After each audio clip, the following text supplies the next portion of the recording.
Nabi Isa alaihi salam telah dipilih oleh Allah subhanahu wa ta'ala untuk membunuh Dajjal dan menegakkan kebenaran. Dajjal merupakan seorang keturunan manusia bermata satu yang kelak memiliki banyak pengikut dan menjadi musuh paling nyata mendekati akhir zaman. Kemunculan Dajjal di akhir zaman memiliki tugas untuk menyesatkan manusia dengan kemampuannya, sehingga keimanan manusia menjadi goyah dan turut menjadi pengikutnya. Lantas, mengapa Nabi Isa yang dipilih oleh Allah subhanahu wa ta'ala untuk membunuh Dajjal?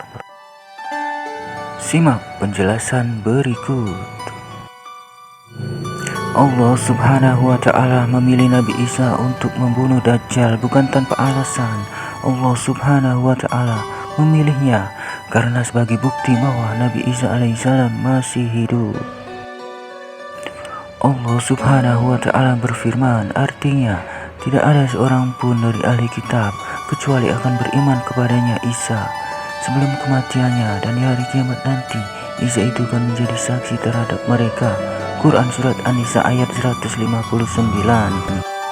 Selain itu, turunnya Nabi Isa alaihissalam menjelang hari kiamat juga disebutkan dalam hadis Abu Suraiha Huzaifah bin Usaid, yakni bahwa Rasulullah SAW bersabda,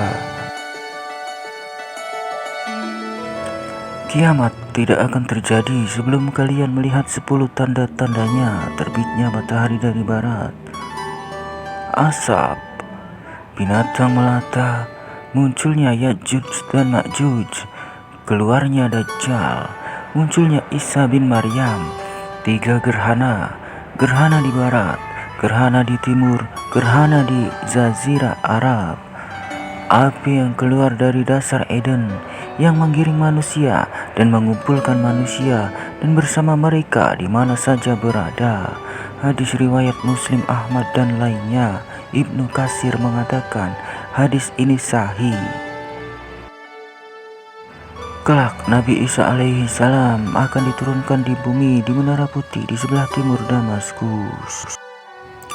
Sebelum Dajjal dibunuh oleh Nabi Isa alaihi salam, ia akan muncul bersama 70.000 pasukan bersenjata pedang yang memakai jubah tebal untuk menghancurkan khilafah Islam. Di waktu itu, kaum muslimin akan menghadapi kesulitan dan memilih untuk pergi ke gunung.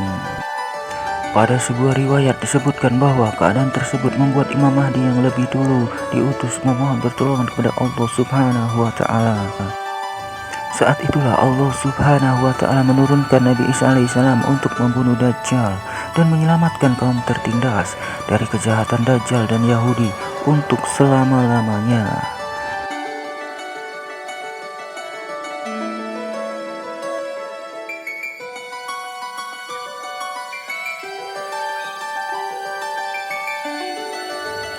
Hal tersebut diriwayatkan oleh Nawas Ibnu Sam'an, hadis Abu Umamah dan lainnya. Dalam kisah Al-Masih Ad-Dajjal yang ditulis Muhammad Nasiruddin Al-Albani yang diterjemahkan oleh Ahmad Zubaidi dijelaskan, Nabi Isa alaihissalam membunuh Dajjal selepas ia sholat subuh. Ketika Nabi Isa alaihissalam sudah melaksanakan sholat, ia berkata, bukalah pintu. Kemudian pintu pun dibuka. Di balik pintu tampaklah Dajjal bersama 70.000 orang Yahudi sedang membawa pedang. Nabi Isa pun langsung meminta sebuah pedang. Hal ini dijelaskan dalam riwayat Muslim dari An-Nawas. Sementara itu, dalam riwayat Ahmad dalam Al-Musnad dikatakan, ketika pintu terbuka, Nabi Isa alaihissalam kemudian membawa tombaknya ke arah Dajjal. Ketika Dajjal melihat Nabi Isa alaihissalam, ia tiba-tiba lemah tak berdaya, bagaikan garam laut di dalam air. Allah subhanahu wa ta'ala membunuh Dajjal melalui perantara tangan Nabi Isa alaihissalam. Itulah penjelasan mengapa Nabi Isa alaihissalam dipilih Allah subhanahu wa ta'ala untuk membunuh Dajjal di akhir zaman kelak. Wallahu a'lam bishawab.